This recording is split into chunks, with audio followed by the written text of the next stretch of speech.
Untamed is going to be untamed. It's going to be a little crazy. I want to talk to my people. I want to talk to my brothers and sisters. We can have grace and humility in how we interact with other people. Oh, hot dog, look at you. And nobody talked about what's really happening.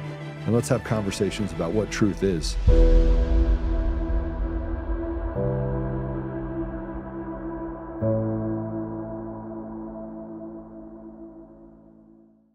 And then, so let's shatter the next myth of the 2020 election, which is that the electronic voting machines were secure. You just said in your last answer that Venezuela can just straight up switch out electronically the votes. Please. Yep. So beginning in January of 2020, the same time they warned about the vulnerabilities of the voter registration data, the intelligence community unanimously, albeit secretly, assessed that American voting machines could be compromised by 5 foreign powers. There were 5 foreign powers who could take the known vulnerabilities of the machines and potentially flip votes: China, Russia, Iran, North Korea, and Venezuela. They knew what the vulnerabilities were at that point. Nobody acted in the Trump presidency, at the end of Trump 1, or at any time in the Biden presidency to close those vulnerabilities down. And that becomes even more alarming when you realize 9 months after the first warning in January 2020, in September 2020, the CIA detected Venezuela taking a voter machine that worked a lot like American machines. It wasn't an American machine, but it had a lot of the protocols that we use here, so it was relevant to the United States. And they were able, in a controlled environment, to swap out votes. Now, it wasn't in a real election. It was a test. It was in a test environment. But they were able to get through the encryption, take out the votes that were filed, put in fake ballots and fake numbers, and then send them up to the central repository as part of a test. That was a red alarm inside the intelligence community, but you know what? Other than reporting it internally, secretly, nothing changed. And so we went through the 2020 election, the 2022 election, and the 2024 election with those same vulnerabilities sitting there. We basically stuck a glass chin out and told a foreign power, come on and punch us, because we haven't told the states, we haven't told the president, we haven't told the Congress. Now, to date, I've not seen anything, Benny, that said that a foreign power exploited and flipped votes. I haven't found a document yet that says any votes have flipped in any election. But it is gross negligence for our intelligence community to have left that glass chin unfixed for 6 months. Just because a foreign power didn't do it didn't mean it was the right thing to do. We should have hardened our defenses. That's why we have an intelligence community. They left us with a glass chin for 6 years, and that is no longer in doubt. That is no longer a conspiracy theory. It's another one that came true. John Solomon is a liar. John Solomon is him and his butt boy Bannon. You can like both of them. I don't care. You can say that they did well for J6. They've been around for a long time, part of America's, what is it, the America Voice or whatever, over there with Rob Sig. You can kind of say whatever you want.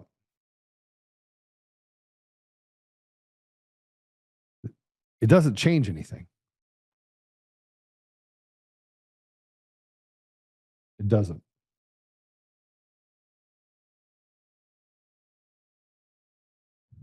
The elections were not stolen by flipping votes by foreign powers. The access to the machines wasn't from any foreign machine. It wasn't, beamed in from China or Venezuela. They didn't have to. It wasn't vulnerabilities. We're not dealing with vulnerabilities in the system that someone on the outside. And what you're seeing right now is it's the finality to, we got to do something. We got to keep these systems in play. We'll just patch them. You can't patch it.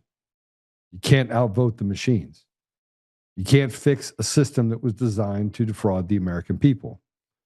We just saw the Al Sayed up in Michigan, 50-50. Everything's 50-50.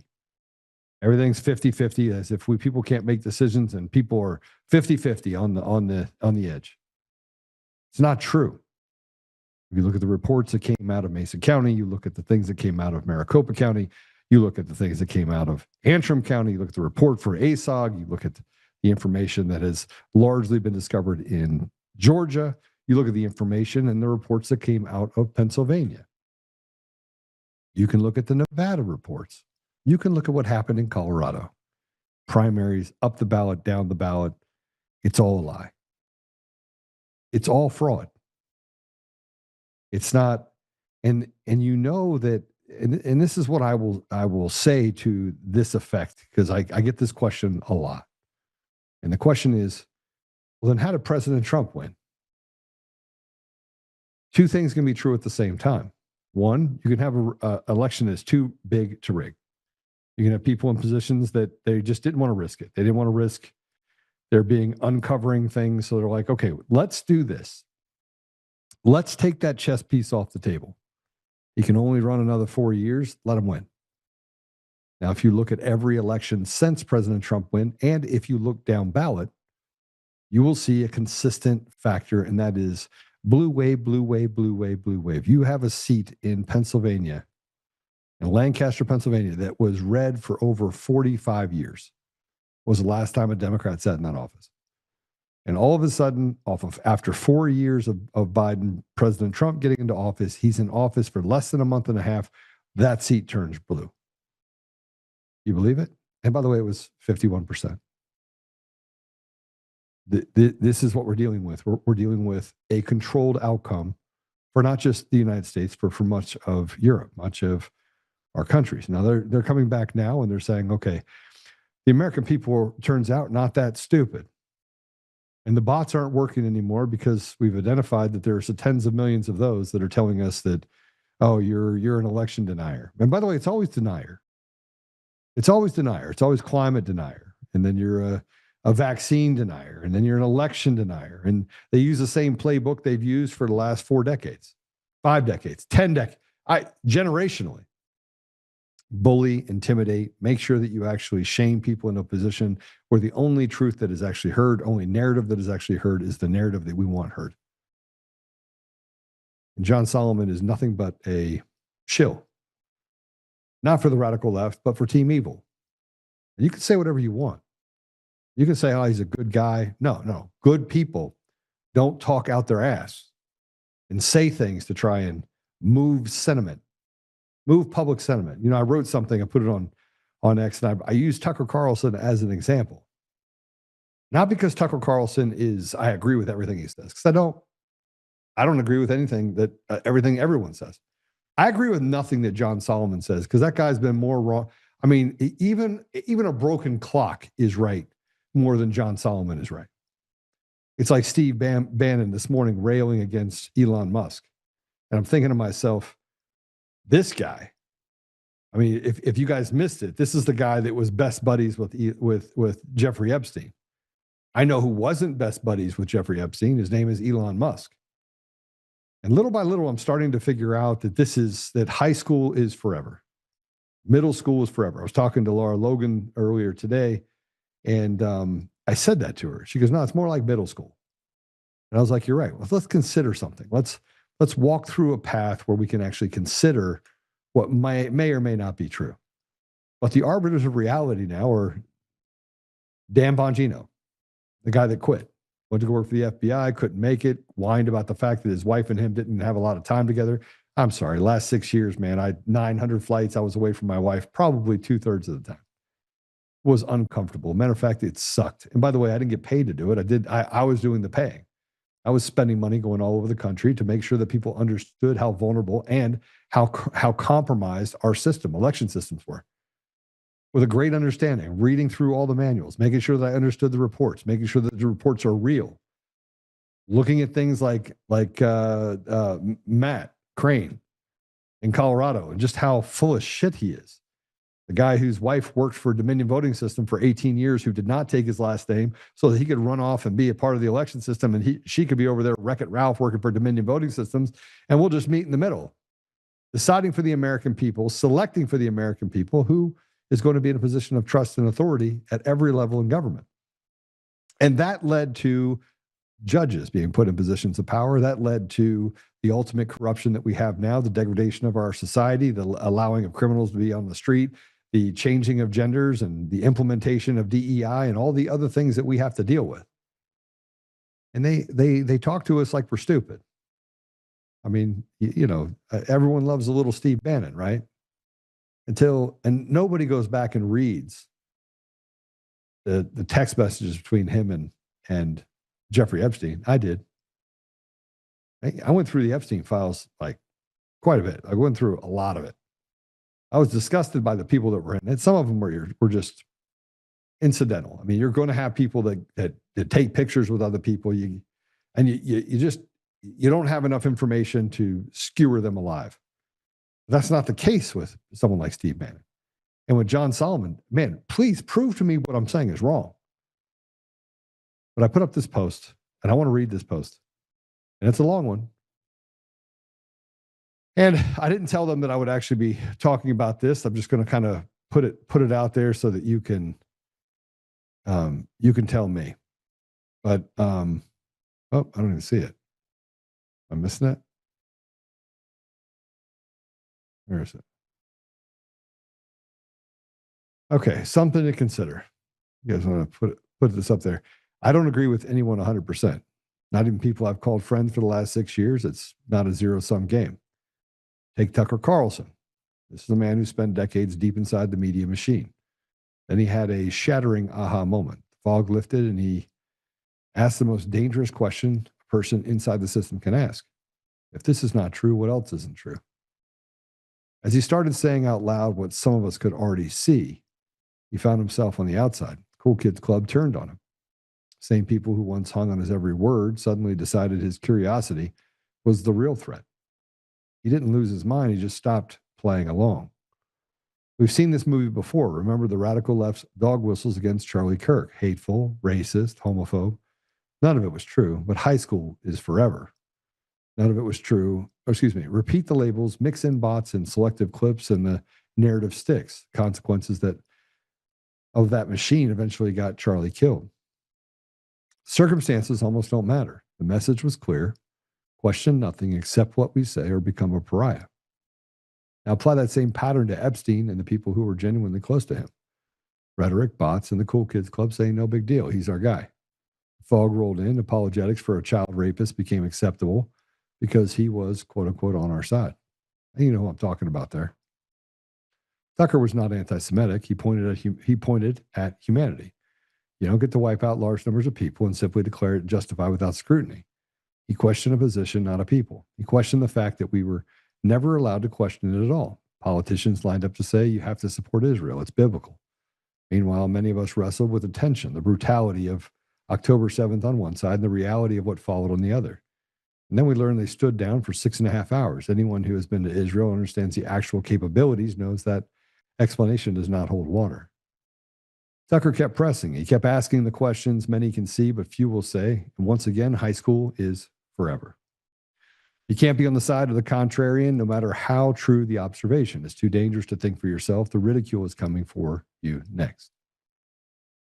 And yet two things can be true at the same time. We forgive and dismiss the unforgivable while swallowing the parroted narrative. Tucker did not change. The machine decided his curiosity was too dangerous. Talentless influencers suddenly become the new authorities. And Tucker be wrong? Yes. Candace? Yes. Me? Yes. Trump? Yes. Short of Jesus himself, we all fall short. Tucker is wrong when he says he hasn't seen election fraud evidence, mostly because he never seriously looked for it. It doesn't make everything else he said false. The day Laura Loomer or anyone like her becomes the final arbiter of reality, you've already lost. Loyalty is earned. Facts do not mind being questioned. Killing large numbers of people indiscriminately is still what it is, however inconvenient that fact may be. Iran is filled with good people held hostage by savages and liars, just like parts of our own country. Truth does not require a bully pulpit to defend it. Dog whistles are not needed to attack someone who simply refuses to stop asking questions. Yet the same high school social contagion has swallowed common sense and the right to think for yourself.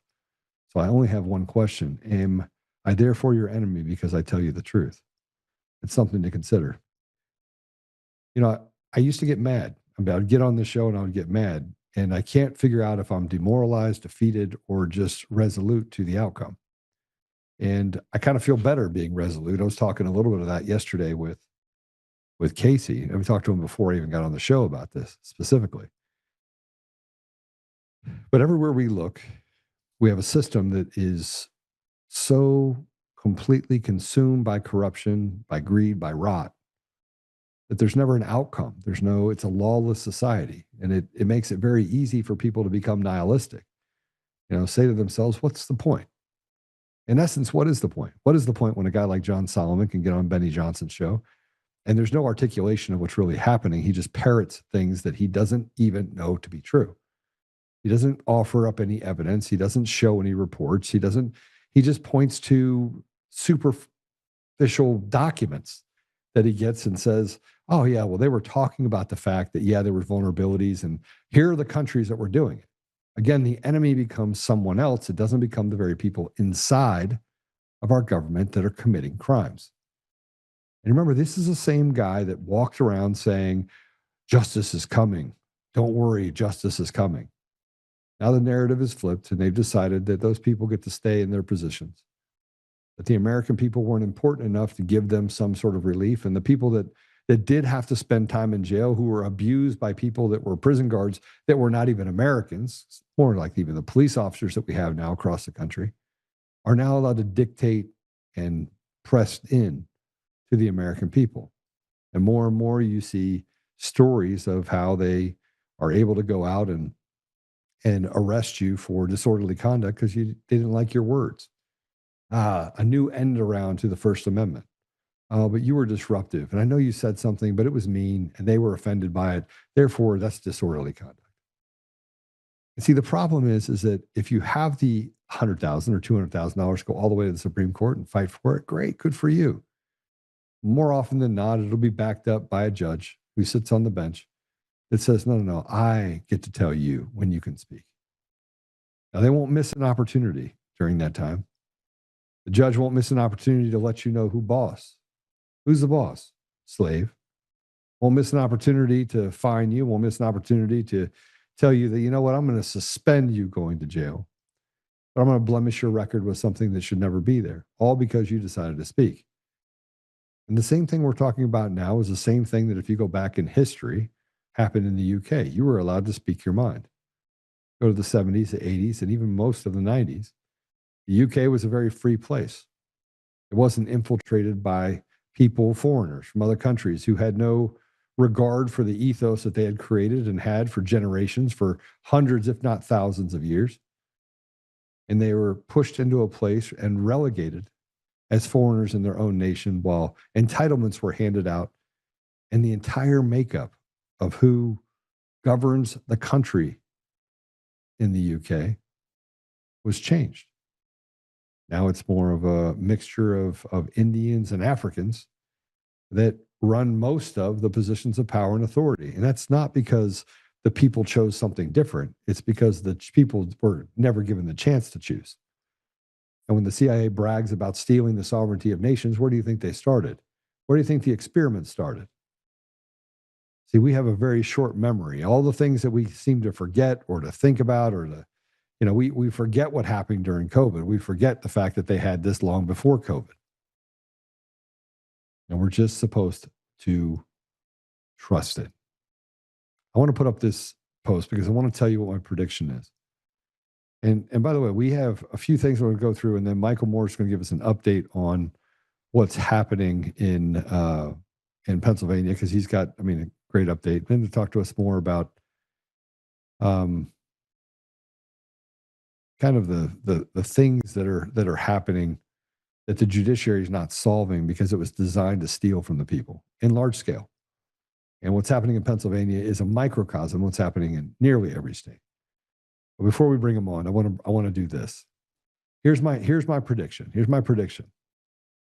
I prediction due to the sheer retardation and betrayal of the Republican, aka uniparty team evil leadership, not the Democrats. You're going to see a blue wave, the same one that has been happening since 2020 and before. Only this year they're going to steal massive seats. Count on it. And the judiciary that is filled with worthless foreigners and leftist trash will stand in the way and declare their supremacy to finish the job. Let me explain for the retard influencers who are, quote unquote, on our side and yet in on it. Let me explain to you slowly. You cannot outvote the machines and mail-in ballots. All the elections are fraudulent, all of them. And what we're dealing with now is gaslighting on a scale that should anger all of you. They stole all of them, set the outcome, and run the election to it. Create complications, create errors, use stored procedures, use a system so corrupt and broken you could drive another planet through it. But hey, you have AI to tell you there's no evidence while walking past and ignoring the massive evidence that so many put on here every day. It's laughable at this point.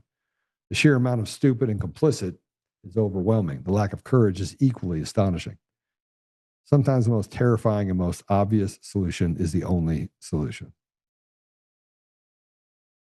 Stop listening to the bots.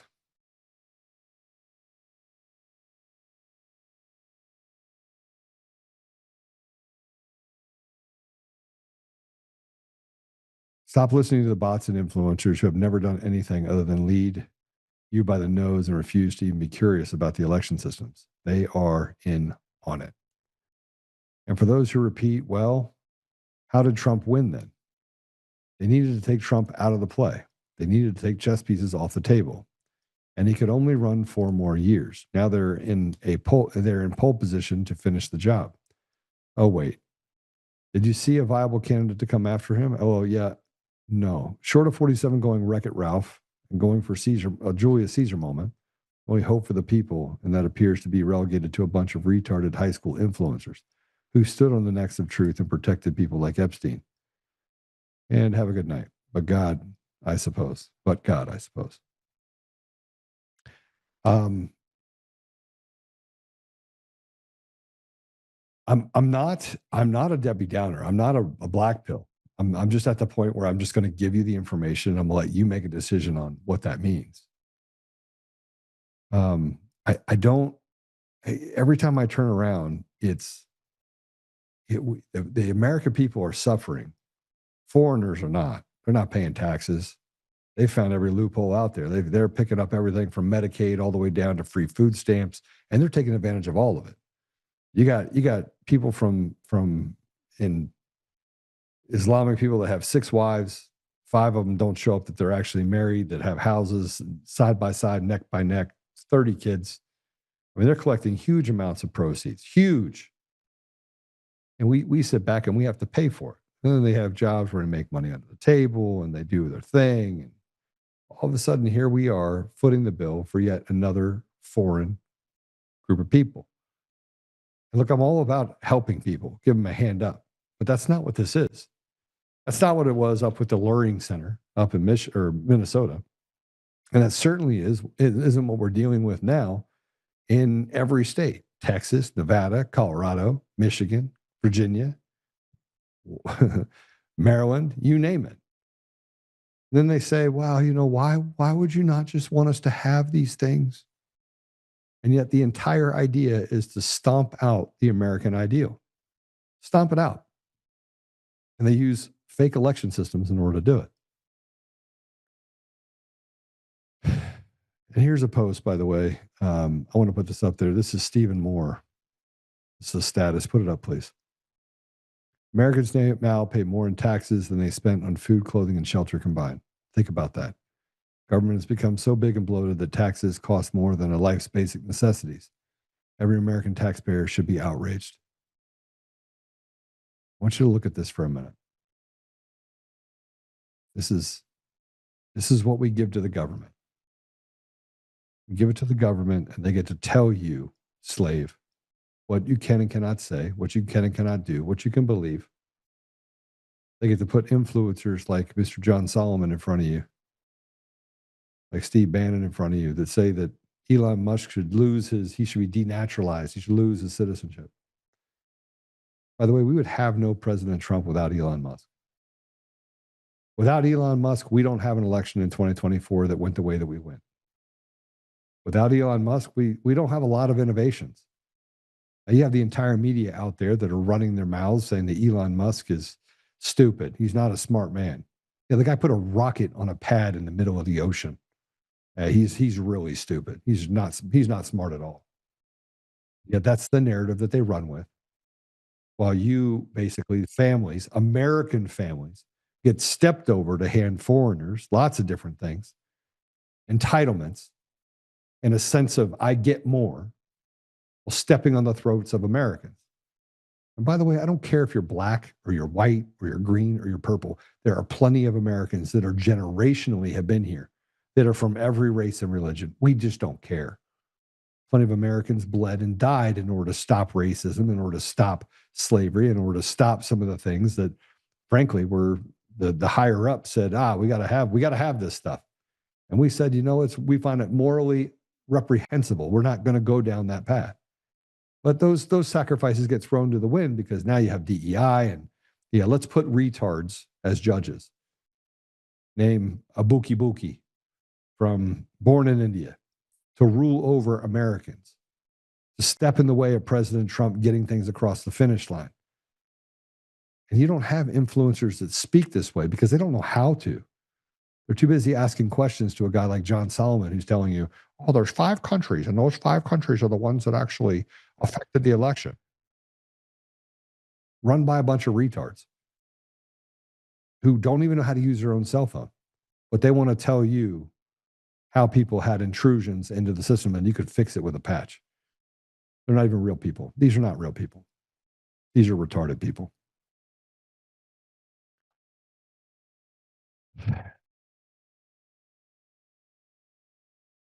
Let's put this up if we could. Declassified records challenge, show a white paper with tweet.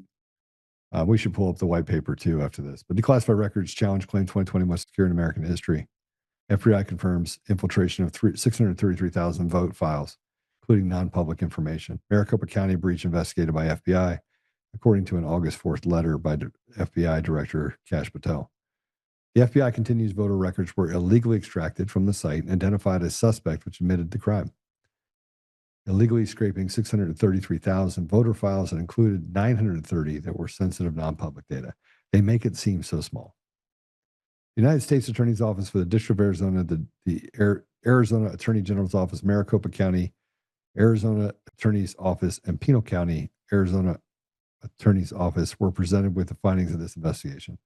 All declined to prosecute this matter. Context voter files can be used to identify theft, fraud, voter registration, as well as target individuals for blackmail. To date, Transparency Task Force has not identified evidence votes were changed. There you go. They're not going to say that votes were changed. So let me just be the bearer of bad news for all of you. Not only were votes changed, but there was a massive number of votes that were changed. Massive. Not 2, not 5, not 20, 30%, 40% that were either fraudulent, fake, or phantom ballots. Let me say it again for all the people in the back of the room. Fraudulent, fake, or just made up ballots. That, the ADA, you had the MVPs, you had the ability in the system to do those things. And they're now, 6 years later, having to tell us these things so that they can then come up with a narrative that, let's just tell everyone that we got it fixed. We have a patch. The patch fixed it. I want to show you this too. This is a map of the IP addresses of computers accessing Colorado voter rolls in 2020. And you can see that Chicago on the far right, big blue mark. Now, you know who was in Chicago in 2020? The same one that said, hey, don't worry about it. Trump's not going to win. I made sure of it. That same guy that literally was the director of strategy and security who lied in nearly every one of his depositions. His name is Eric Coomer. Over and over and over again. Now, they've said everything from Joe's a Russian agent to now I put listening devices on their cars now. I mean, you name it, they've done it. But you'll notice something about this. This was just the map of IP address that had accessed Colorado voter rolls in 2020. The amount of people that accessed Colorado voter rolls in 2020 is massive. This is during the election. So why? Because the Colorado elections are absolutely 100% fraudulent from end to end. There is nothing that is not fraudulent about the elections in Colorado. They are all fraudulent. Now, whether they bring them in via mail-in votes, whether they have low propensity voters, whether they have bloated voter rolls that lead to printing massive ballots and then assigning those to actual voters, we know that they have enough tools in the case that they can do whatever they want to manipulate the outcome of an election, including switching ballots, and they don't need a foreign power to do it. The rod is endless.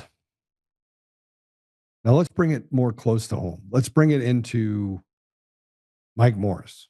So Mike, by the way, is the one that I brought in, has a bankruptcy case and is fighting the city of Honesdale in Pennsylvania. Now, I want you to know that we've been uncovering lots of things. We've had conversations with other people in Honesdale and by the way, they are the ones that caused the bankruptcy. They entered into an agreement. They didn't keep the agreement. They were found liable, $4.3 million settlement. Now, in this, you have all these people that work together. You got judges that work together with assessors, that work together with agents, that work together with the trustees, and they all do this thing in order to steal land, steal businesses, steal ideas, and wreck the lives of people around them with impunity. And they've been doing it for decades. So much so that having a conversation with someone inside of the machine said, I don't want anything to do with it. An attorney that used to represent them, I don't want anything to do with it. I had to step away from it. You have lots of people that are saying the same thing. What they do in Honesdale is not unlike what they do in any other city and any other part of the country. They make sure they run you out of money and then they steal everything from you. And that's what they did to Mike Morris. So I'm going to take a quick commercial break. When we come back, we'll be joined by Michael Morris, and we're going to talk about this corruption. We're going to talk more about the fact that we live in a lawless society where they pick winners and losers, and it's all because you're a slave. We'll be right back.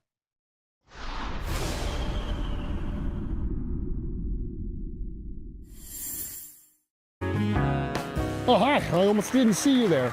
Welcome to DCF Buns, where you can find the freshest buns in town, if I do say so myself. Oh, our master bakers teach class every week. So whether you're new to baking or trying to improve your culinary skills, we got you covered. And we can help you bake the cake of your dreams. We'll even clean your cake if you want. And if you don't want to bake anything yourself, we have loads of fresh buns available in a variety of shapes and sizes. Check us out at dcfbuns.com to learn more. DCF Buns, we keep the buns hot and the deals hotter. Buns. In every thread, in every stitch, Honor-Bound USA weaves the fabric of the American spirit. It's not just apparel, it's a testament to God, family, and country. At Honor-Bound USA, we're a family of patriots who put our faith, family, and America first. When you visit our website, you'll find a line of products that embody our commitment to pray, stand, speak, and act. As the official site for the Untamed podcast, all of our products proclaim speaking the truth with courage. We also have the powerful documentary from Professor David Clements, Let My People Go. Identify yourself as one of the few who are willing to stand for what they believe in. Join the Honor-Bound USA family today. Wear it as a badge of honor, commitment to the values that shape us, and a pledge to the bright future we will build together. Because when you're honor-bound, you're not just wearing a brand, you're embodying a lifestyle.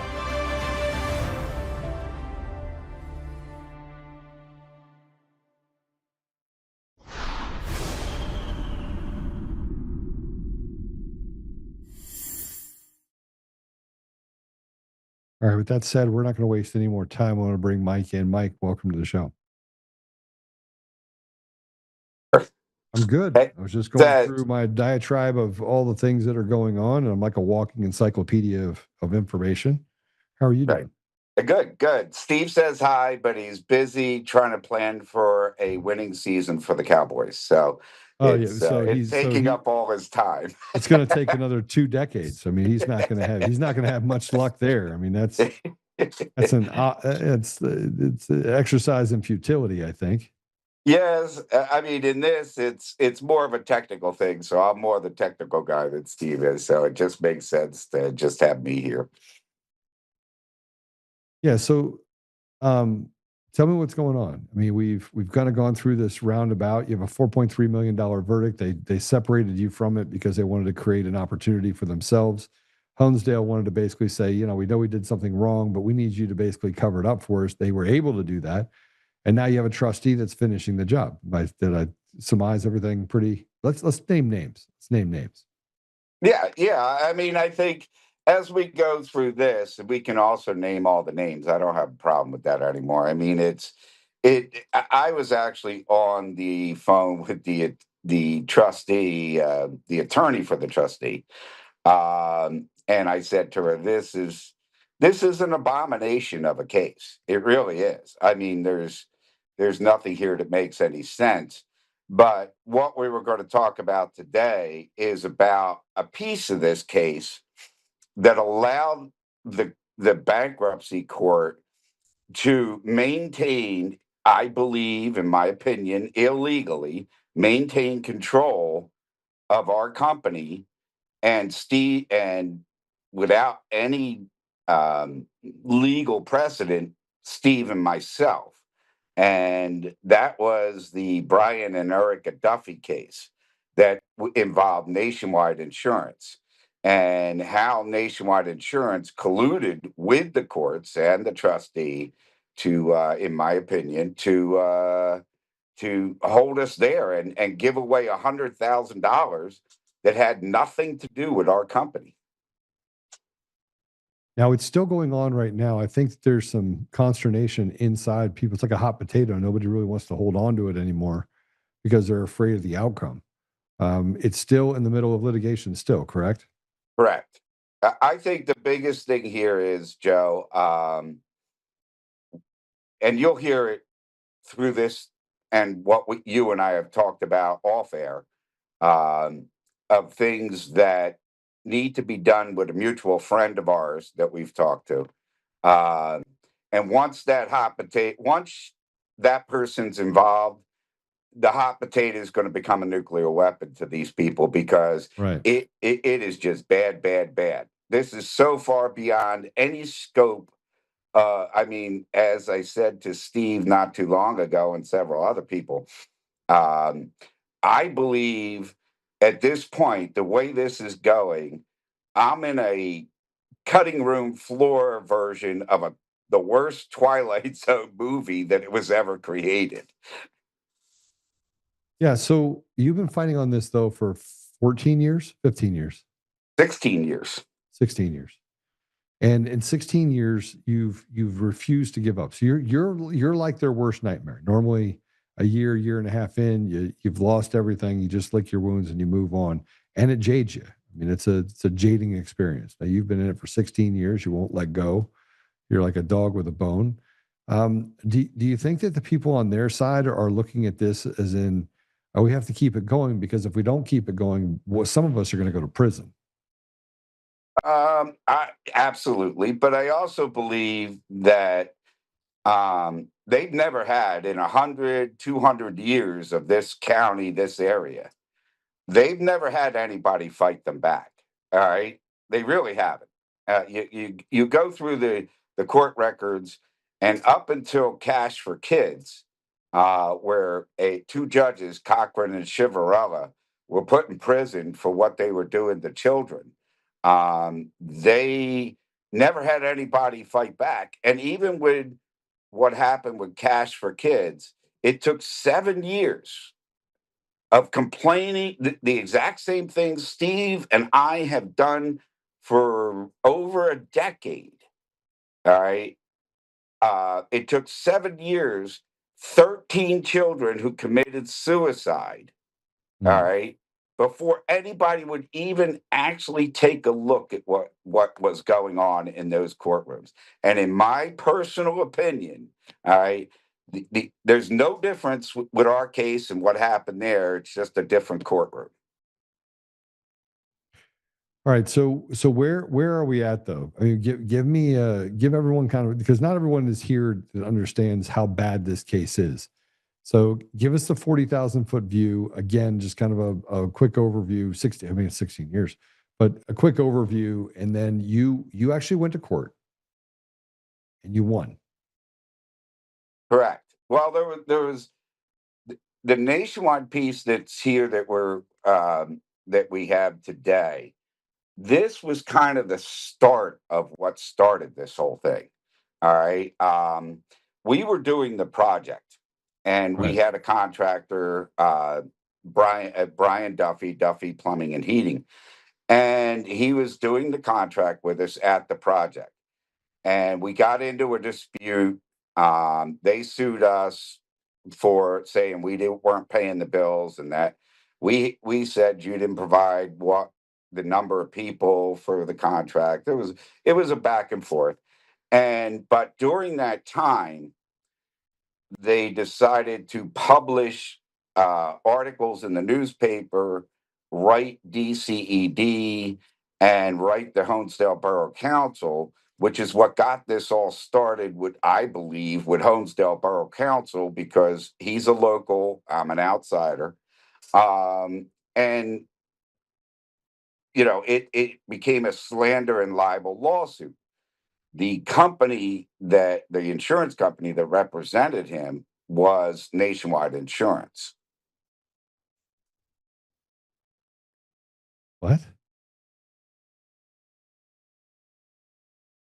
The company that represented him in the slander and libel was Nationwide Insurance. Okay. Well, that's, I mean, typical if he has insurance and it covers for those things. Right. Well, Okay. as this went forward, all right, we were fighting Honesdale. I mean, a lot of things are going on concurrently. All Right. right. We're fighting Honesdale because they're now not releasing funds. All right. They didn't release the funds. One of Well, the they said, letters. and they said they couldn't afford it, right? They did say Well, that. that's the ending of this that I think we'll get to at the end of this month. Another show that will deal with the ramifications of what this judge did and what Honesdale did, that could basically um, affect the entire nation on taxes. All right, because they set a legal precedent here about taxes. All right, or payment in general, I should say. All right, a debt to the government or a debt to a person. And we're getting all that clarified with attorneys, and I want to get with the mutual attorney that we've talked to, Yeah. to really clarify it, get it down, you know, full pat. But what happened with this case was there were Nationwide Insurance made a settlement of $100,000 for the slander and libel. The original lawsuit was just me and Steve, um, because our company, all right, was brand new. I mean, we were in the middle of constructing the data center in Honesdale, and we had no track. The company was brand new. There was no track record or anything. But Steve and I have over 30 years of executive level experience for some of the biggest companies on the planet. And they were slandering and libeling Steve and I as to our ability to, you know, do the project, the thing. And that's, and when it came down to it, Nationwide said, all right, we're going to give you $100,000 to make it go away. Never went to court or anything like that. During the same time period, we had to file for bankruptcy on the corporation to try to um, protect the millions and millions of dollars of investment by ourselves, Verizon, the Commonwealth of Pennsylvania through DCED, the Pennsylvania State Police. All these different people were involved in getting basically business class broadband to Wayne and Pike counties, which to this day does not exist. Okay. So what's, I mean, there's a couple of things that you brought up that, I mean, I've read through all the documents. None of that stuff made it into the court record. Why? Because the court doesn't allow any of it. And that's what. You can't make a record to the court? No. Well, you're going to hear in the audio at the end of this exactly how the court has been treating Steve and myself. Okay, let's get into that. Now, first of all, let's walk through a few things. One, this is a Duffy certified complaint. So to tell us about this, that you guys sued Brian and Erica Duffy for personal slander and libel. Okay? Correct. Duffy was a contractor on the failed Honesdale project that cost Mike you about $9.8 million per year since 2014. Correct? That's correct. That was proven in the damages trial, that the gross amount per year that would be generated was $9.8 million. Okay. Now, if you look right at the very top, you'll see Michael Morris, Stephen Smith individually and doing business as Smith Morris Holdings Incorporated. That is very important. The company is not involved. It is Michael Morris, Stephen Smith, and our capacities as part of Smith and Morris Holdings, because he went after Smith and Morris Holdings in his lawsuit against us because he wanted to get paid for what we didn't believe he should be paid for. Okay. All right, let's go up on this, can we? Can we go up on this?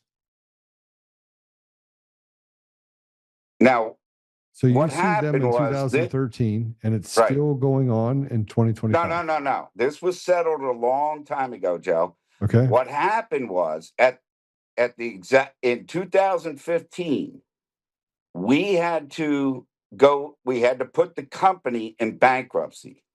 As members of the company, we had to enlist any lawsuits we were involved in. At the point we went to bankruptcy is the exact same point that Nationwide Insurance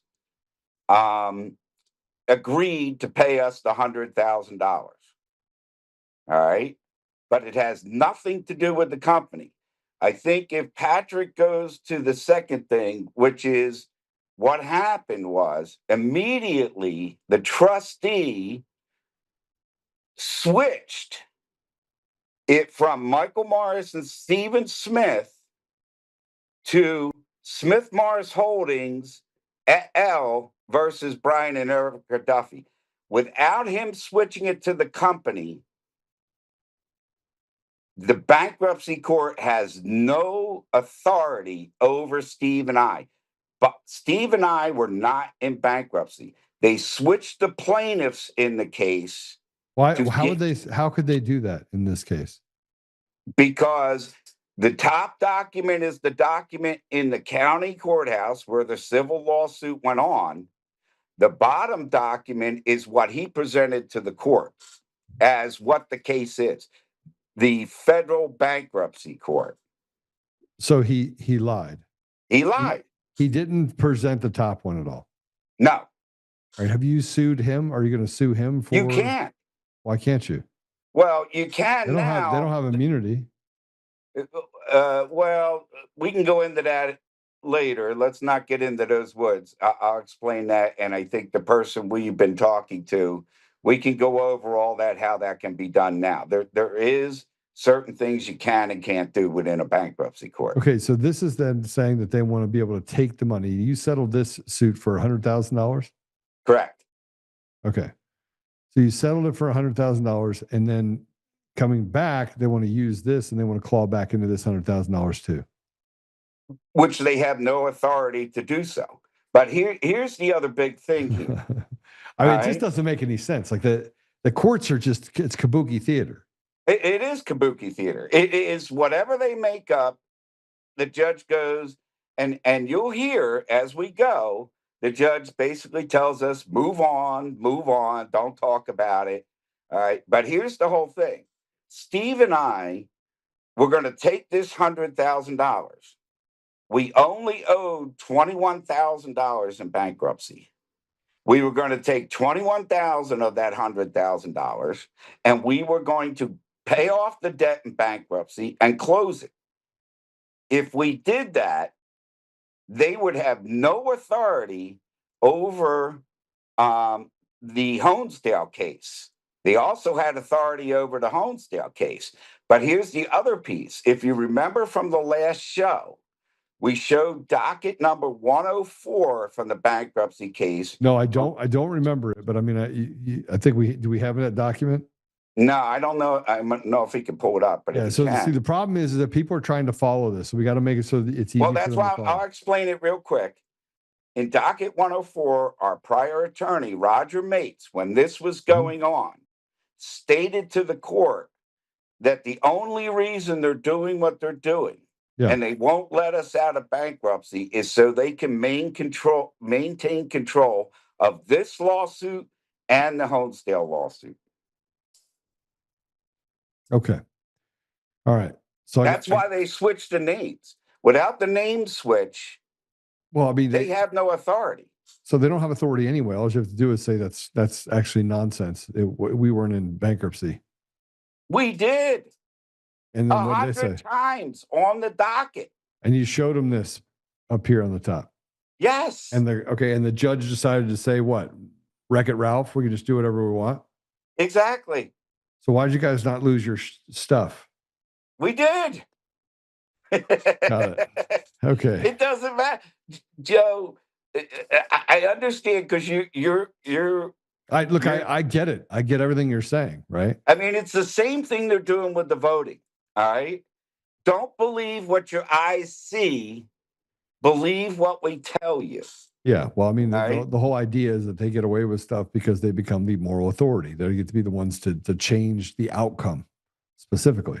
Well, in this particular case, they have the authority to take money that doesn't belong to them.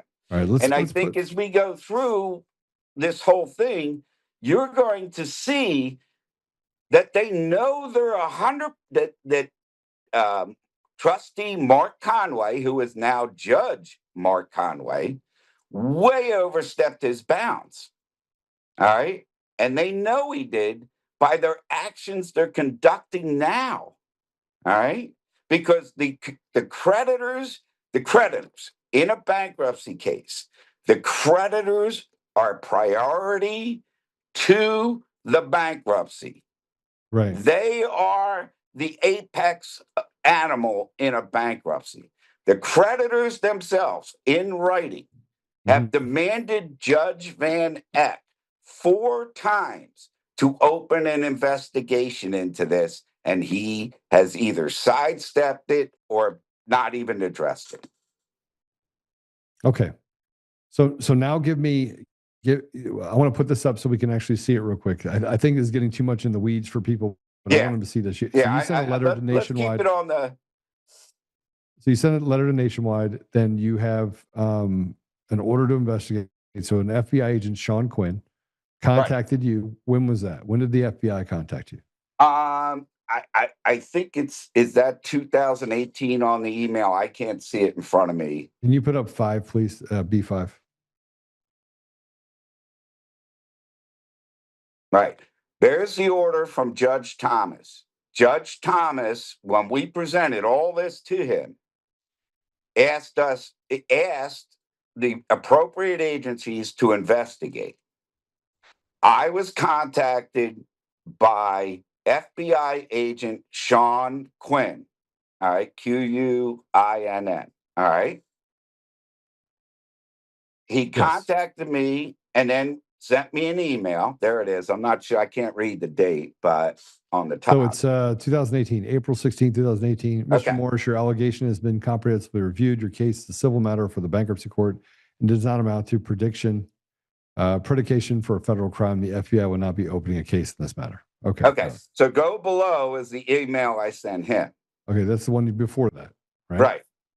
I have enclosed a complaint where the documentation supported the fact that we did not agree to the settlement with Mr. Conway, but were forced to sign the agreement, eventually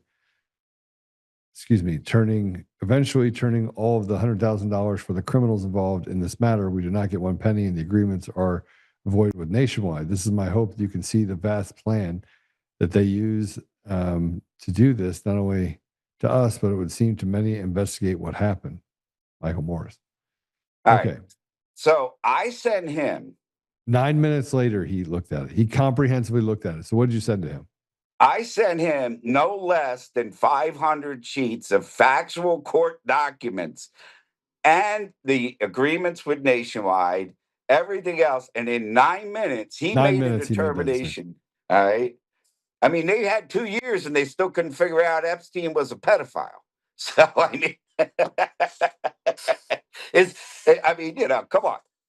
9 minutes you couldn't read through a tenth of what I sent him in documentation. And and Patrick will tell you, and Lynn will tell you, I'm a nut job when it comes to documentation and how much I'll send you. Okay, listen, you 9 minutes later. So this was sent at 7:23 a.m. Let's go up, please.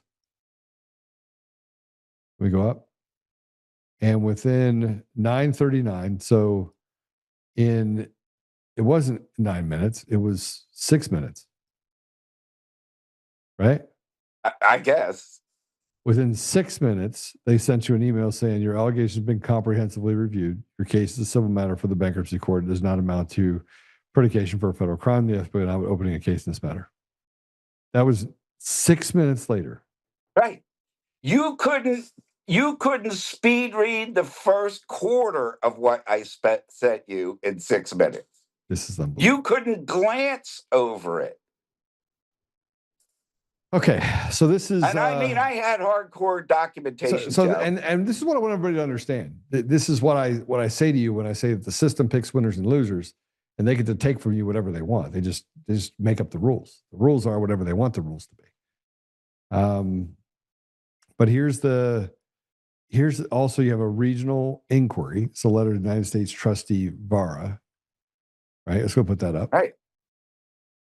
So you tried everything. You went everywhere. Put up, yeah, there we go. And this says, I write in response to electronic correspondence you sent to our office on May 1st, 2026. This is May 20th. This is 19 days later. Yeah. So let me give you the update before this letter. Yeah. I made a phone call to the Washington, D.C. office of the U.S. Trustees Program. Okay. Yeah. I was very nasty. Okay. And I said, I'm done letting people steal hundreds, millions from me. But they're not, you know what, Joe? They're not stealing it from me.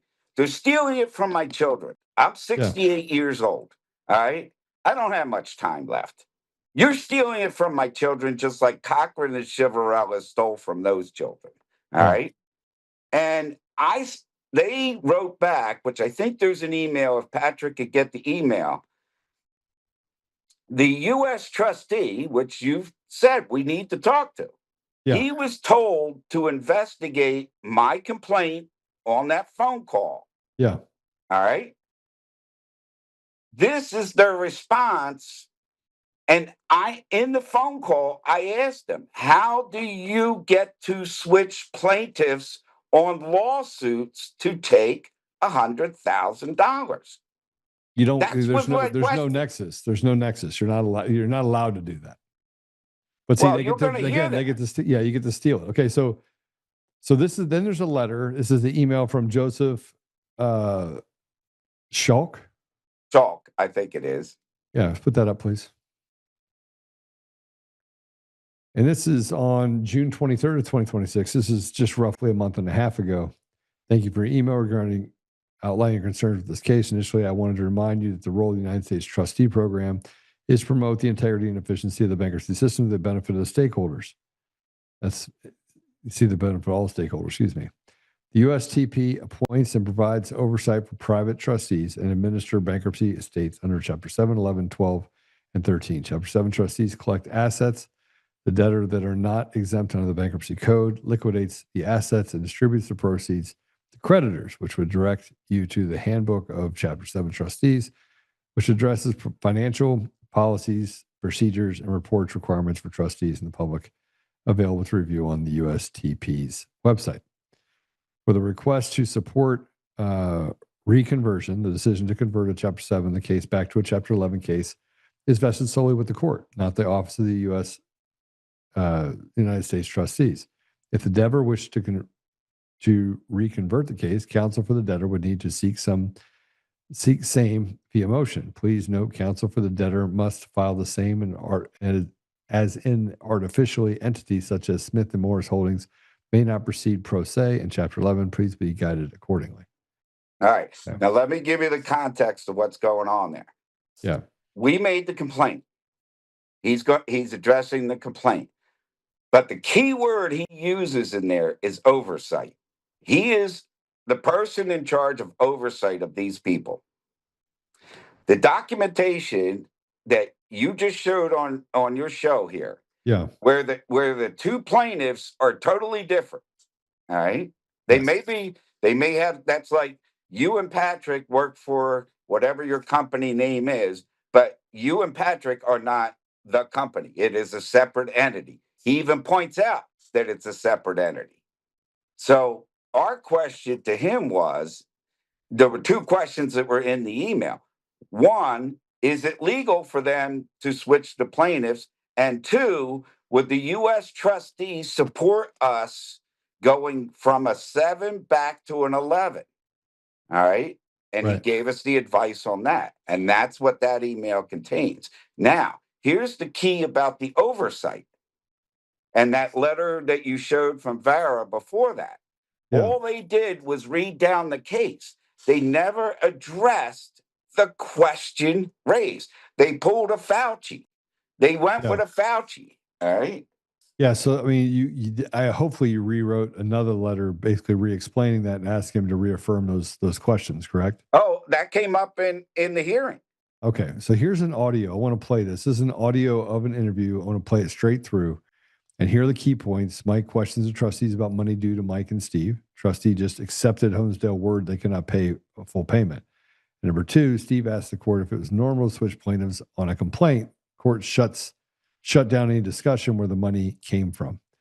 And this is and this is interesting because the court didn't have authority to do any of this, which leads me back to even like the case that I'm in with Coomer, where they've just made it up as they've gone along. They've literally just created a fallacy of the court. The court doesn't even exist. There is no system because they just make up the system as they go along, and they can just do whatever they want whenever they want. Go ahead and play the audio. Yes, Your Honor. Hi, Michael Morris here, sir. You stated that there is $7,500 left in the estate. No, I said there's $7,500 in the estate. In the estate, all right. What was the original figure? Objection, Your Honor. This goes beyond the scope. It does. Sustained. Okay. The timely claims, do you have a figure on what the timely claims add up to? Objection. Objection, Your Honor. I can provide him with that from. Well, it's on the docket, but he doesn't probably have. If the trustee knows, he can answer. It's a legitimate question. Overruled. Go ahead. Offhand, no. Okay. When I went to look at it last night, my software wouldn't provide it to me. Okay. You testified that that's what Honesdale told you about their ability to pay. Has the trustee done any research or demanded any proof of that statement? Other than what they've said? Yes. No. I have no further questions, Your Honor. Okay. Thank you. Mr. Smith? Yes, Your Honor. Hi, sir. You were talking about bankruptcy standards earlier, and I was just curious, is it standard or normal course of action for a trustee to change the name of plaintiffs on a lawsuit I have no for idea. their own benefit? No? I have no idea what you're talking about. Well, Mark Conway had changed the names on the suit. Sustained. Move on. This gentleman is not Mark Conway. Move on. Well, I was just asking him the standards of the bankruptcy court. Would that be acceptable to change the names on a lawsuit? The objection. He's answered that question. Move on. He did answer? I'm sorry, I didn't hear him. He answered. Move on. Okay, no, that's it. I was just curious about the standards of the bankruptcy court. That's all. Okay, so let me give you my thoughts on this. Right, number one, there's a huge amount of disrespect for both you and Steve by the court, and the disrespect is basically you're a slave. Move on. You can't ask objection for form. It's all procedural because you don't matter. You're a slave. They could take from you whatever they want, and this is why I get to the fact that the American people have had enough, and we know who the enemy is. And the enemy is the people inside of the system that have taken the system, done whatever they want with it, and treated the American people as if they own them. Oh, it's even worse than that, Joe. If you hear what I said about you didn't press it far enough. I would have been like, Judge, I don't really care what you have to say right now. Then add it up. Why don't you give me the numbers and I'll add it up here for you? Why don't you give me all the numbers and let me add it up for you? I was just about to say, you heard me say, you testified that there was $7,500 left Yeah. in the account. Yeah. They got either $50,000 to $100,000 from Nationwide. We Yes. don't know. They won't tell us. All right. He said there's I said there's $7,500 in the account. Well, then I asked, well, where did that come from? I was going to get there. Where did that come from? And they would not answer it because they know it started at either $50,000 to $100,000 that was put into that account. Now, either the trustee got 50 and Nationwide withheld 50 illegally after making an agreement with us, all right, for years, as far as I know. I've never signed a check that released them. Steve never signed a check that released them. And Mark Conway, if you remember back to our original broadcast with you, Mark Conway had two federal agents take me into a room, no notice, that I had threatened the trustee. And what was the threat? Do your job. That was the threat. Yeah, All right? I mean, it all smells really bad. I mean, it smells really, really bad. Well, where the hell is the DOJ? Where's Donald J? You know, this morning, Joe, I watched you this morning, and you broadcasted. I don't know who the gentleman was, but he was sitting next to JD Vance, and he was stating about this. They're going after the fraud in Medicaid in Philadelphia and Pennsylvania, blah blah blah, and he was saying about it's also to rebuild the trust in the government. Well, I have been complaining to 10 years to the DOJ in Washington, to anybody and anyone that would listen with all the factual information that I'm bringing to you. Thank God, I thank you, Jesus, for Joe Oltmann that gave us a chance to tell the truth. And if these people, all right, if he wants the trust back in the government, if we want to win the midterms, where is Donald John Trump, who had no problem for 14 years saying you're fired? Where is what he's got to do now? And go to the DOJ and say, go up to Middle District Court in Pennsylvania and see what the hell Michael Morris is talking about. Yeah, I mean, I think that's more the point that I had. So it never seems to get to the very bottom of it. Well, I tell you what, go ahead. The question is, where'd the money go? Now, I want to also throw in there so you have it. We have asked for the bank account records of the trust. We are the creditors, all the creditors. We have asked for the bankruptcy transcript records, the bank statements, everything else. We've been given. And what have they said? Have they said no, or what are they telling you? They did Abba Fangu. That's what they did. All right. All right, Mike. I got to tell you, I've already said what I think needs to happen next. Obviously, you're going through the process with these attorneys that we've been talking to. We have sent over the file to the DOJ. Haven't heard back from them yet. I'm not sure the FBI is going to be the way to go, but I mean, you have enough information and you can put the story together that it should lead to a conclusion, a good conclusion. And Homesdale owes you $4.3 million, period. That's what the deal was. It's $4.3 million. No matter what happens, you don't get to walk away from it. I mean, again, you just got to keep pressing. You got to keep.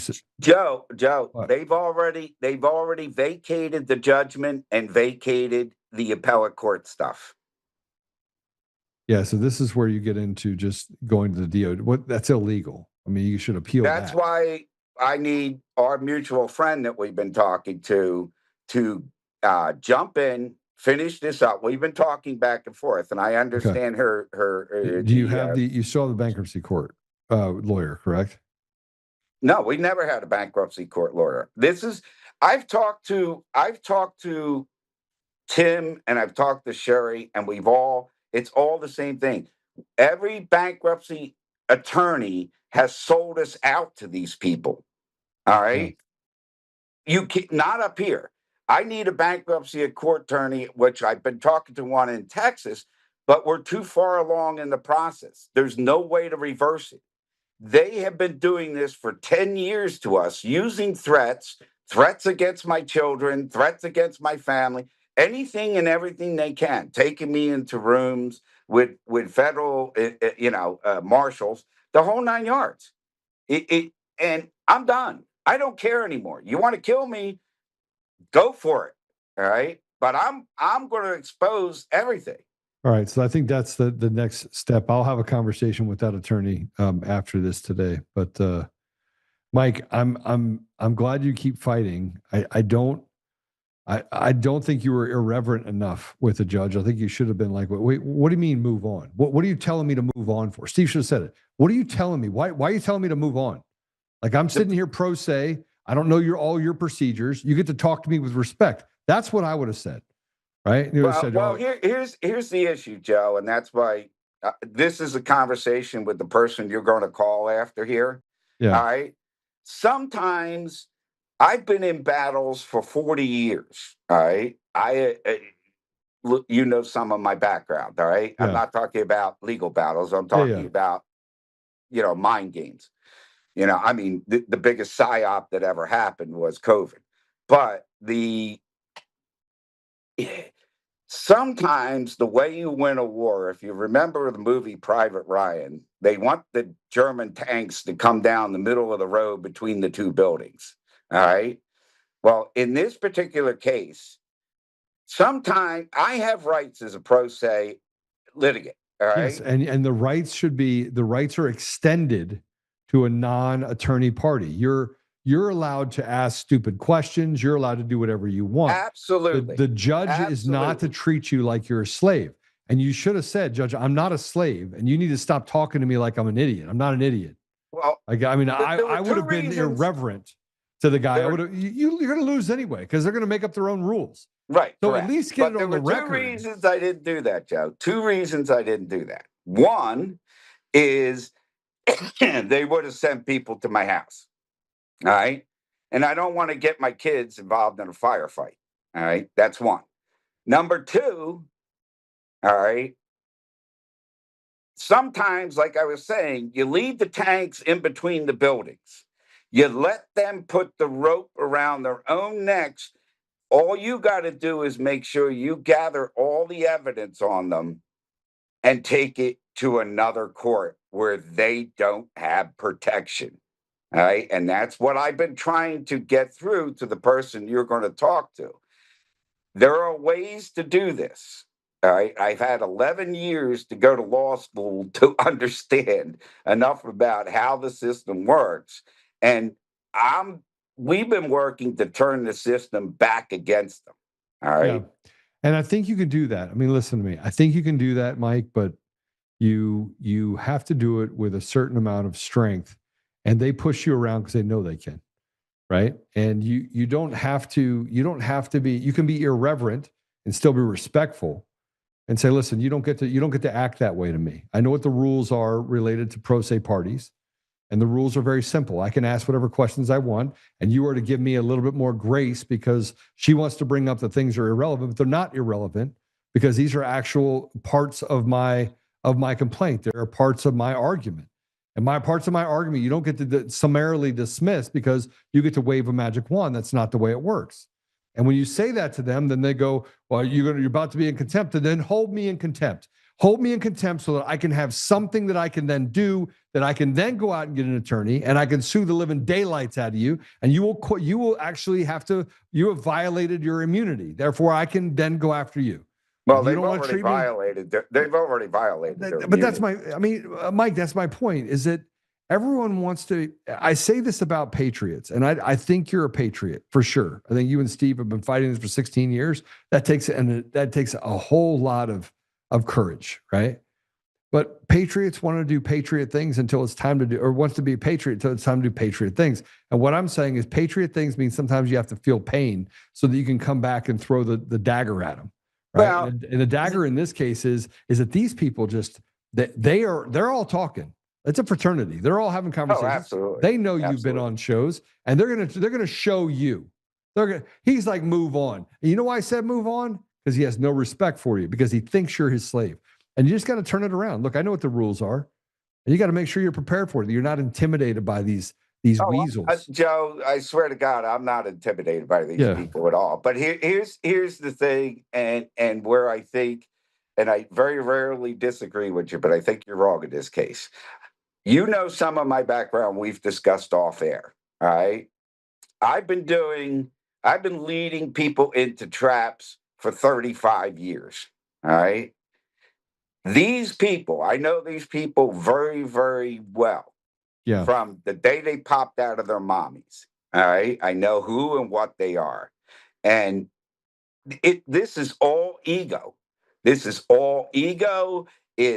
I am highly educated at this law school, and I'm sure Cochran and Chivarella thought the same things as well before they were given 10-year sentences for what they did to children.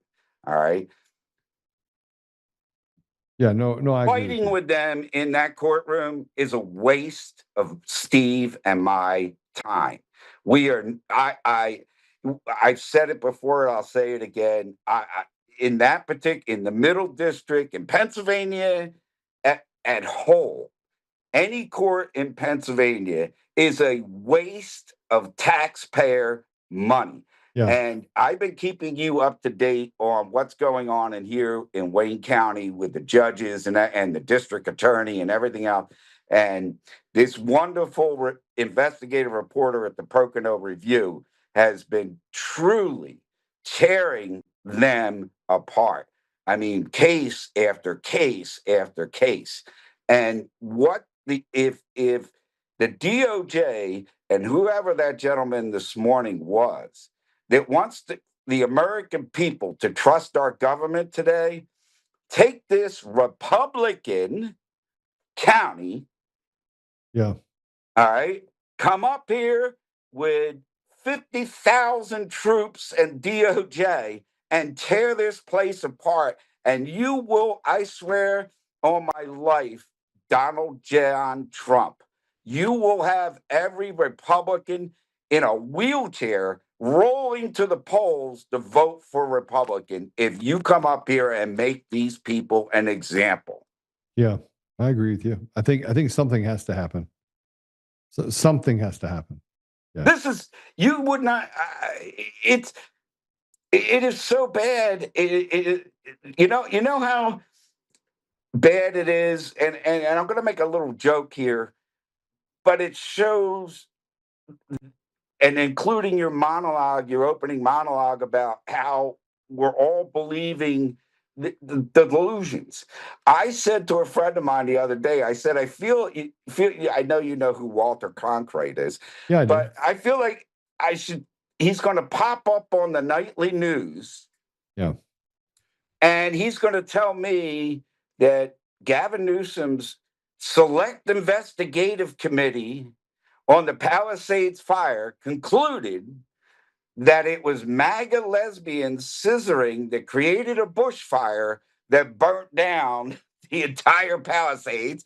And the worst part of that, it's actually worse. It was arsonists, but yeah, I know.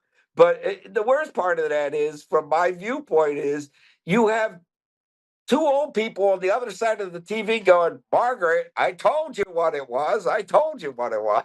No, I totally agree with you. They all believe the propaganda. It's, it's nonsense. What they spout as truth is so far out there. Yeah, it is. And we're kind of past it, which is why we're at that place now where we have to build density. And the density is just really simple. We're done with their bullshit, right? So right. I think you need to be done. That's just me giving you advice. I don't, if the lawyers step in, Mike, it's me telling you that irreverence at this point and shallow disregard for their authority. This is done. It'll be done by the end of this month. My bankruptcy will be closed out. They've rammed it through to try to cover it up. Yeah, well, right? I think there's a way to claw back on that. I really do. Well, but we need to and that's what I know there is a way. All right. But I need the other person you got to talk to. All right. Well, I will after this call. But hey, Mike, thanks for joining us. I appreciate you very much. Hey, thank you, Joe. Right. God bless you. God bless you. God bless Lynn and Patrick and everybody there. Without you guys, And I think I this still is true. believe that there's more meat on the bone, and I believe that there's a reckoning to still happen. We just got to make sure we push it across. Well, when we get to the next piece of this about what's going on, what the legal decisions that they made here, ramifications are, you're going to hear some things in the next audios that we're going to put together from the very beginning to the very end that Patrick and I have been talking about. That if you think this audio was it's irreverent from them. They were very irreverent. Oh, I got to do 3 more things before I get off, and I only got 15 minutes to do it. Okay, but all right. Love you, man. Love you too, brother. Thanks, man. Thanks for being on.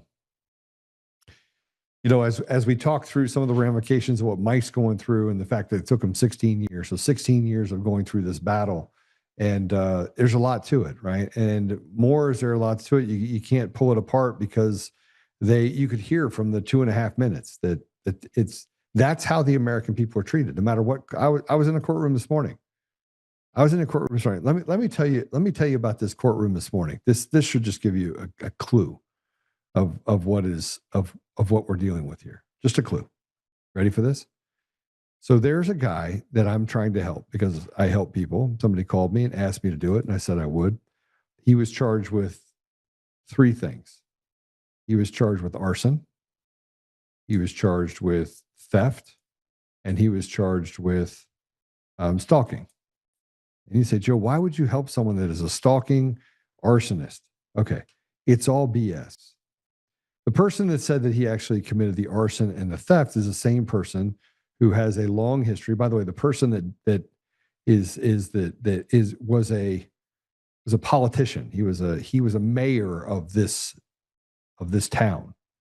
Okay, and he has a long history of being a homosexual. And you could be a homosexual, but you shouldn't be able to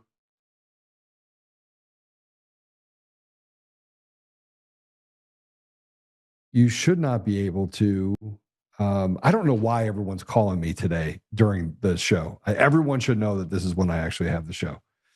Where was I? What was I talking about? Help me. Jeez. Oh, yeah, he's homosexual. So anyway, so he here's a guy. Thanks for thank you for the ear. So here's a guy that's a homosexual. Everyone, I don't care if you're homosexual, but what you don't get to do is you don't get to rape someone, date rape, drug them, rape them. They wake up in the middle of it, and after a second time, they go to the police. The police take the information from them, go and file it with the DA. It sits on the DA's desk for almost 3 years. Now, in this same time, all of a sudden, he becomes an arsonist and a thief. Now, what they stole was apparently a horse saddle, and the horse saddle is a horse saddle he's had since he was a teenager. So you have he stole something that was his. Apparently he burned something down, but there's no proof that he burned anything down. He didn't burn anything down.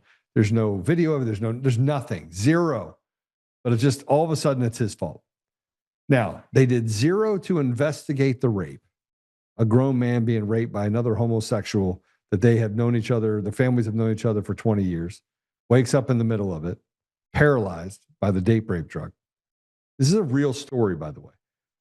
And the town is directly tied. And then there's a lawyer that represents them, and there's other victims. And I spent 15 minutes. I got a phone call and said, hey, Joe, this is what's happening. I was like, hey, let me see if I can help. So I dig into it, just start doing my little thing.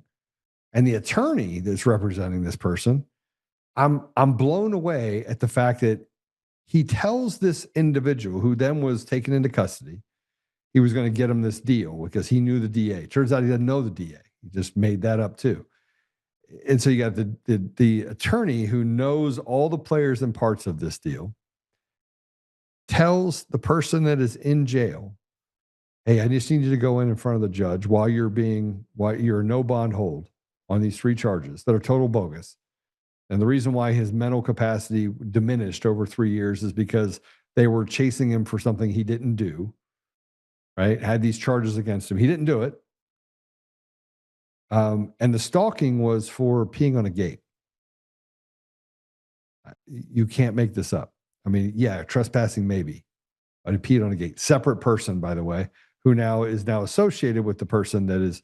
You can start to see where this doesn't make a lot of sense, right? To me, I was like, but when I got to the bottom of it and I cleared out all the chaos of how I don't care about how people have relationships. I do care about whether or not someone's getting railroaded. Now, the suggestion by the DA is for this individual to get 15 years.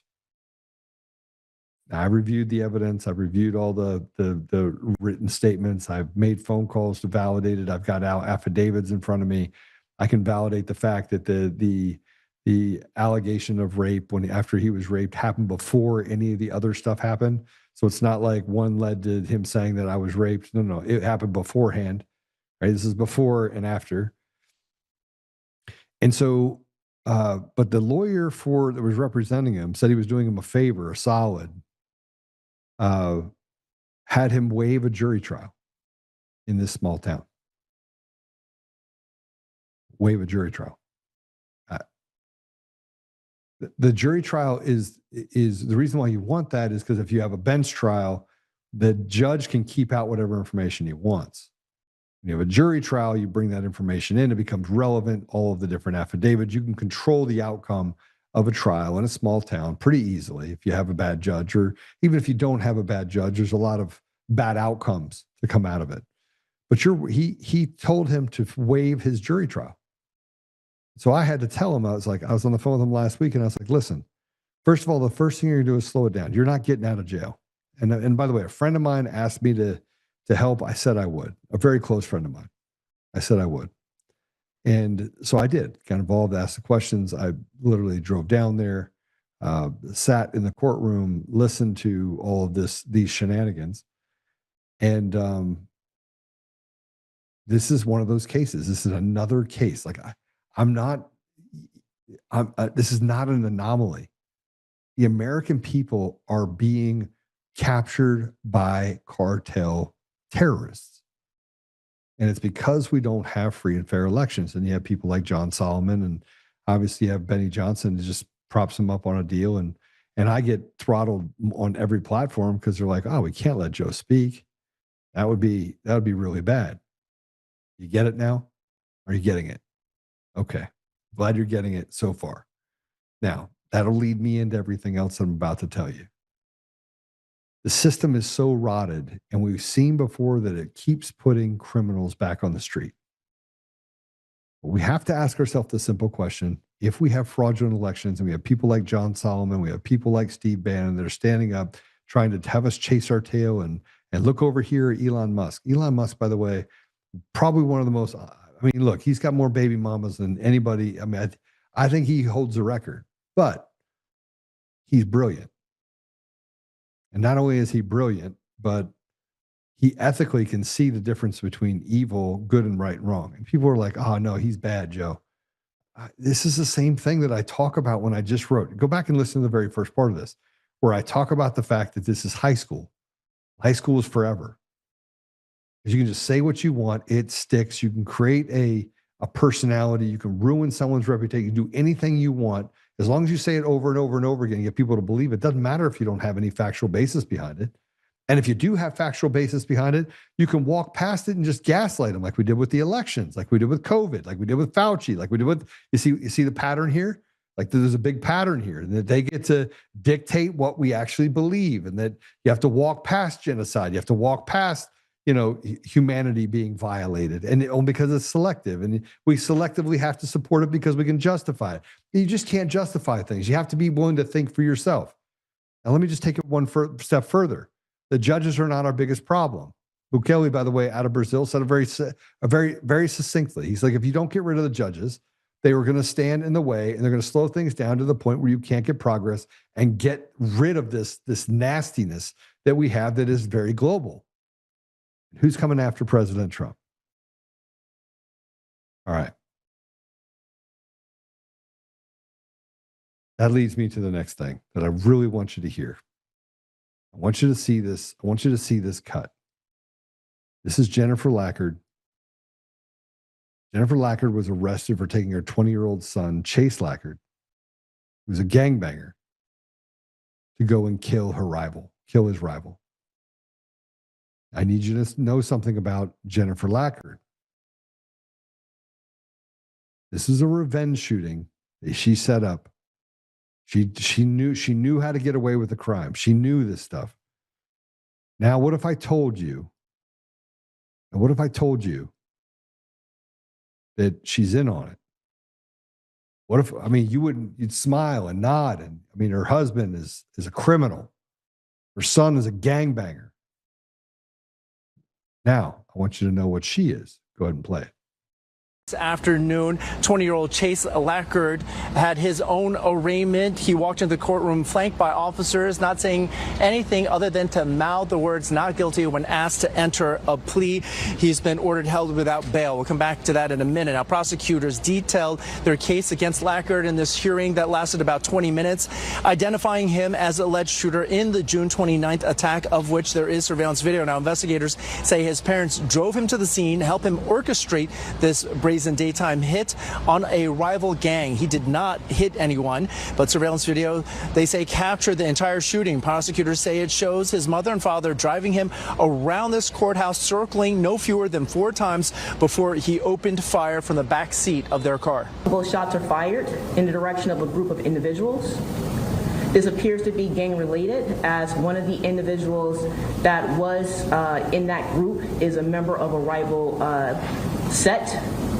And this defendant, our investigation has revealed, is a member of a gang as well. Now, Chase's mother, Jennifer Lackard, was arraigned in the same courthouse yesterday. The 49-year-old served as the deputy commissioner for the Mount Vernon Police Department until she was fired yesterday when news of her arrest broke. Meanwhile, her husband, James Lackard, is, according to law enforcement, on the run and possibly out of state. A manhunt is underway to bring him into custody. Now, mother, father, and son face a multiple felony charges, including for attempted murder, conspiracy, and weapons charges. On the murder charge, the attempted murder charge alone, they face up to 25 years in prison. The judge said for that reason, and because he considers Chase a danger to the public, he ordered that he be held without bail. And the Bronx District Attorney's Office just now telling us that while his mother was offered a $75,000 bail, she has not posted that amount yet, so she remains in custody as well. Unbelievable.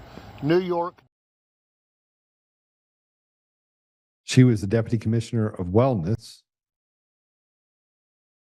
for the Mount Vernon Police Department in New York. She was initially hired in July of 2020. Her title was second deputy commissioner of special initiatives. She had made $138,000 a year. Now, let me just kind of go through her competencies and responsibilities. This thug. This is strategic wellness planning, ability to build comprehensive evidence-based wellness frameworks addressing occupational stress, burnout, physical fitness, and mental health resources. Policy and program oversight, formulating administrative policies, organizing operational trends, data. She doesn't look like she could do anything related to any of that. So you have a law enforcement officer sanctioning a hit on a rival gang member, and they drove him to it to do the crime. These are people inside of our law enforcement. They have flock cameras. They can follow us around, do what they want. They have elections that they can steal to put people that are henchmen in whatever positions they want, who then assign or appoint judgeships that are able to do what they've done in Colorado. Large part. I mean, the Colorado judiciary is rotted so badly that it's not even recognizable. It's not even attorneys at every step of the way are saying the same thing. And that is, this is not a court. These are not judges. This is not even judge material. They don't even know what the law is. They just make it up.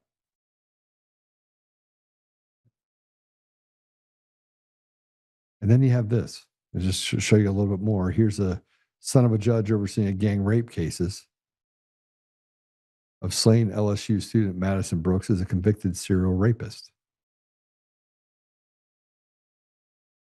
Let me just go through this. The son of a judge presiding over a gang rape case, Louisiana State University student Madison Brooks, before her death, is a convicted serial rapist. Trial for Desmond Clark, 21, one of the 3 men accused of raping Madison Brooks as a vehicle before her death in January 2023, is slated to go before Judge Gail Ray on August 17th. Brooks was a 19-year-old LSU student who was fatally struck by a car after a group of men allegedly raped her, then dumped her out of the vehicle on a highway.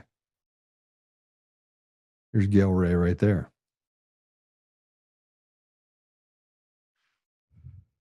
Notice something about this beautiful white girl who was raped. The judge bias and impartiality has come under fire as she represented her son, Nelson Taylor, 46, in his 1997 serial rape conviction. He recently reappeared in court to have his multiple convictions overturned. It's rot everywhere. It's rot everywhere. Everywhere.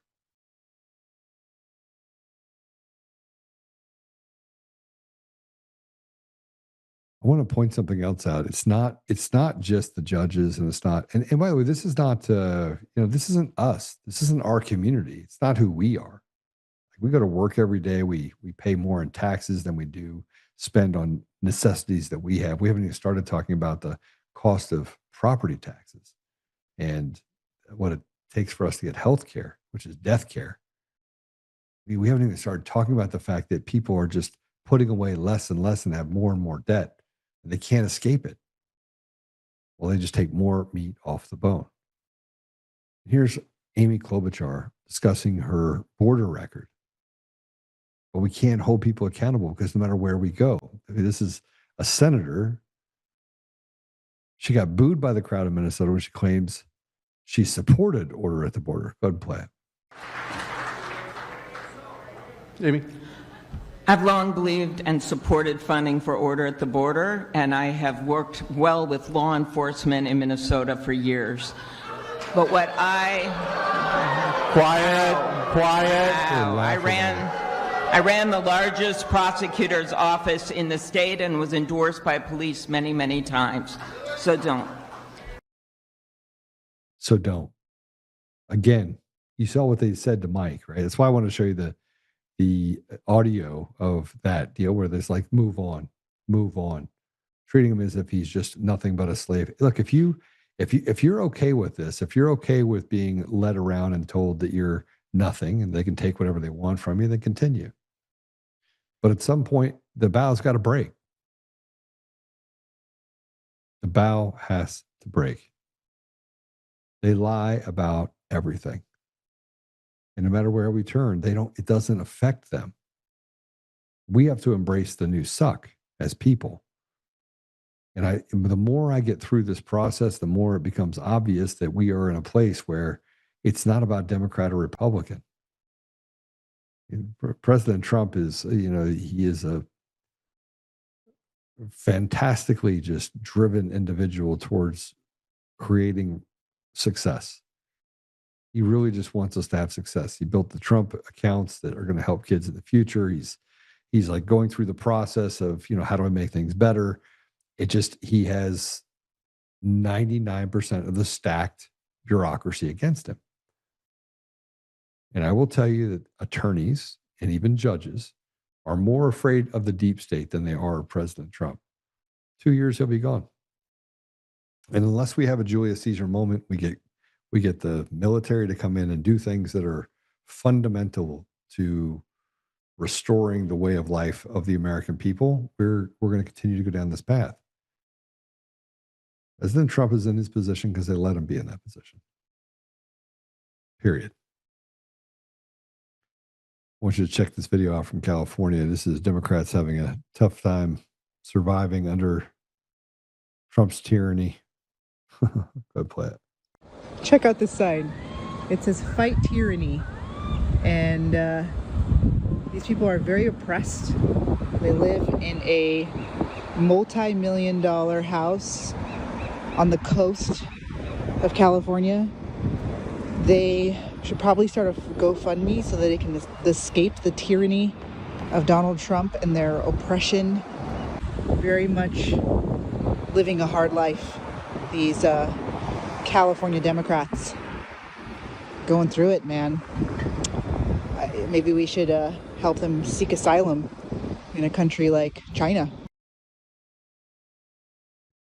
You know, someone just put this on my Steve Rayberg just put this on my X deal. Steve, good that you put this up. It's a Q post that talks about the D Party. This is from 2018.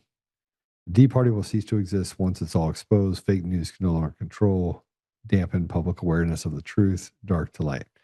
I believe the dark to light has more to do with Jesus. You know, we did lose Charlie Kirk, and that created a vacuum for young people, and that's a debilitating place, in my opinion. I think we're in a different place where I think the people, the young people specifically, are looking towards some sort of north, you know, true north. And it's been replaced, that vacuum's been replaced by people that I don't think are all that great. Yeah, this is a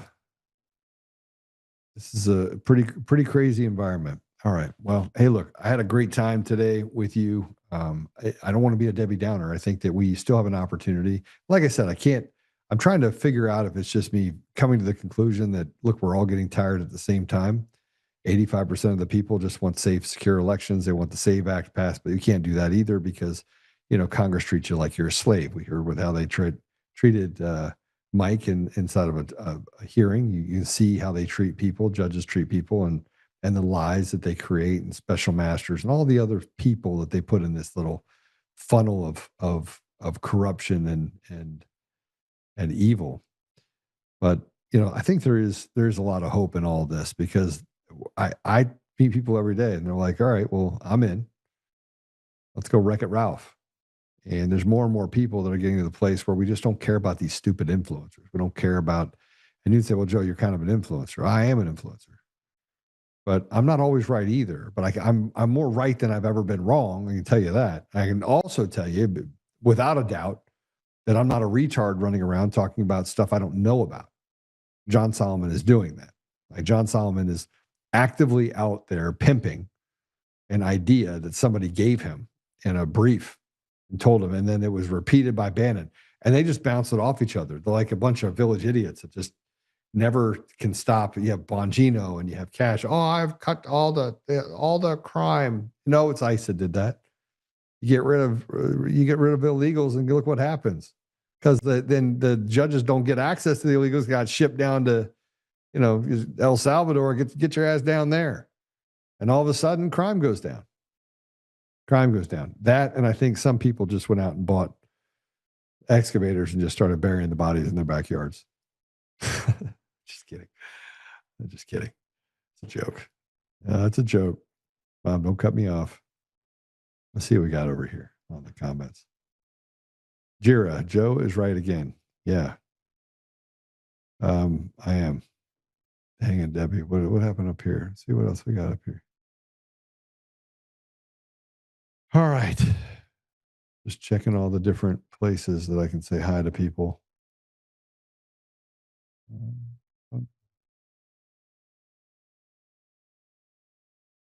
See here. Keith, it's good talking to you as well. Keith Anderson. The other Keith Anderson. See what Pilt's got going on. All right, so let's just do this. Apple Podcasts, Google Podcasts, Spotify, Pandora, iHeartRadio, tune in and more. Before you leave, make sure you hit the share button. Tell them to go back to the front and listen to it. And we do have to support each other. I don't know how that all works out, but we got some pretty cool things going to be happening over the next couple of weeks. I'm pretty excited about. We've talked about this new radio cast deal that we're going to do. I think you'll be excited about it as well. Yeah, so go ahead and hit the share button, do all that stuff. Thumbs up if you're over on Rumble, if you're on some of the other platforms, or if you're on the website or the app, or you're on Roku. I have the Roku up on a TV right beside me, so I get to see that. It's good to see the numbers are actually climbing there as well, and that people want me on their TV. It's kind of weird, honestly, but I like it. All right, so let's go ahead and pray it out. Father God, thank you for everything. I mean, it's we tend to concentrate on all the negative, and we know that there's so much positive. But the negative pushes us in a place where we become victims in our own society, and we allow people to betray us and to take from us what is not theirs. We know that we are just, the burdens on our shoulders, Father, just so great. And we just ask you to give us the ability to kind of right the ship and do so in such a way that we can honor our brothers and sisters next door to us and do things that may push us to a place where even other countries will be able to adopt the attitude of no. No, I will not do this. No, you will not take any more from us. And no, we will not follow you anymore. We recognize where we are, Father, in a fallen state. We also recognize that, you know, there's only a certain amount we can control, and that but God, but you, Father, we find ourselves in this place where we're searching for solutions. And sometimes there aren't solutions, but sometimes the solutions are there. It's just, it's a painful process to actually recover from and do unselfish and brave things in light of what we're going through as a community and as a country. So, Father, give us those tools, give us wisdom, and give us patience, and help us, Father, that we may kind of, as we work through this, never become the very thing that we're fighting against, that we may pray to you first, bring things to you, stand up, speak the truth, and then act in that truth. So, Father, we ask these things, and we are so grateful. In Jesus' name, amen. All right. Well, I will see you guys later. Go ahead and do your little thing. Oh, there's a clown that was on YouTube that said what radio stations you're on. So I finally found out what radio stations I'm on. So I'll be able to share some of that for you in the Midwest. It's kind of a pretty cool list, actually. It's good to be able to go through. So we'll see you guys soon. God bless you.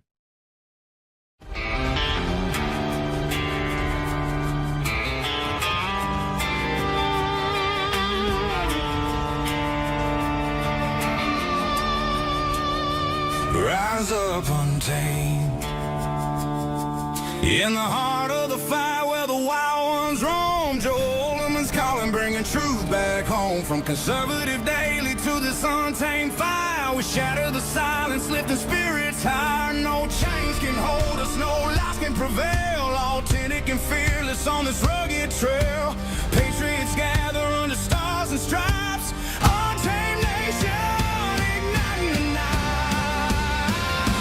Untamed nation, let the truth roll out in this land of the free. Standing proud from sea to shining sea, we won't back down.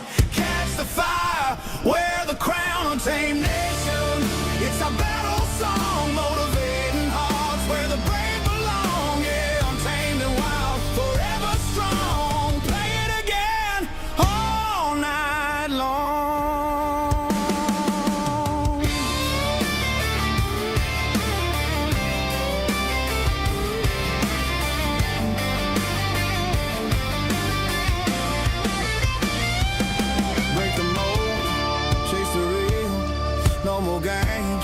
Time to heal. Joe's voice leads the untamed crew. Truth matters through and through. Untamed nation, let the truth roll out in this land of the free. Standing proud from sea to shining sea, we won't back down. Catch the fire, wear the crown. Untamed nation, it's our battle song, motivated.